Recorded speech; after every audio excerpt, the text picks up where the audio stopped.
We are going to start with a story that just will not go away, the crisis in the NFL. Roger Goodell promises reforms in the league on domestic violence. So far, he's short on specifics.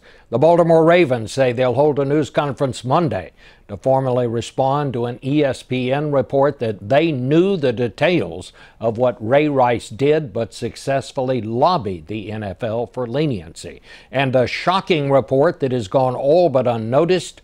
The league says that nearly 1 in 3 NFL players will develop debilitating brain conditions.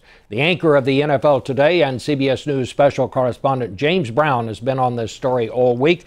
And JB, we start, as I understand it, with the Baltimore Ravens now saying that this report on ESPN contains numerous errors, inaccuracies, false assumptions, and perhaps misunderstandings.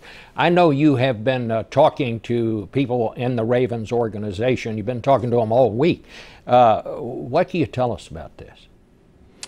And Bob, including the owner, Steve Bisciotti, with whom I talked 2 Thursdays ago before our Thursday night broadcast, that which has been reported on in the Outside the Lines report by ESPN is nothing different than what I covered in my conversations, a wide-ranging one with Steve Bisciotti. And with respect to the text messages specifically that the report talked about, I asked Steve Bisciotti about that. He acknowledged and was very forthright that he has sent 2 text messages to Ray and shared the contents of. In terms of whether people want to see that as him trying to buy Ray Rice's silence, I didn't necessarily see it that way. I thought that Mr. Bisciotti was very forthcoming in what he had been offering to Ray, one in terms of support of the organization and potentially a job afterwards, which is not different than what he's done with the previous player, Dante Stallworth, an ex-NFL player who unfortunately was inebriated and involved in a car accident that killed an innocent person as well.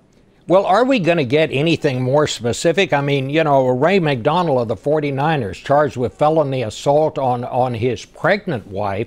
He's going to be in the starting lineup today. Which is exactly why I guess a policy needs to come from the top down and not leave the individual 32 teams with determining what that should be. Bob, I think there is consensus that if a player is accused of domestic violence, then until the facts are in, that player ought to be sat down with pay, that is. If in fact a player is convicted of the charge, then they ought to face some type of stiff penalty, whatever that is, 6 games a year without pay. It's as simple as that. But those are things that will be collectively bargained. I know a lot of people wanted to see and hear a lot more specifics from the commissioner. But again, there's an investigation, as you well know, that's going to be conducted by Bob Mueller, the former FBI director. And the commissioner said everything is on the table in terms of what will be done once all the facts are in. And quite frankly, a number of players want to see that the commissioner be subjected to some type of fine and or suspension, because that's exactly the kind of standard that he's held the players to. All right. Well, JB, keep us posted. We'll let you get on to your business with the NFL Today, and we'll see you later during the broadcast day. Thanks a lot. Good talking to you, Bob.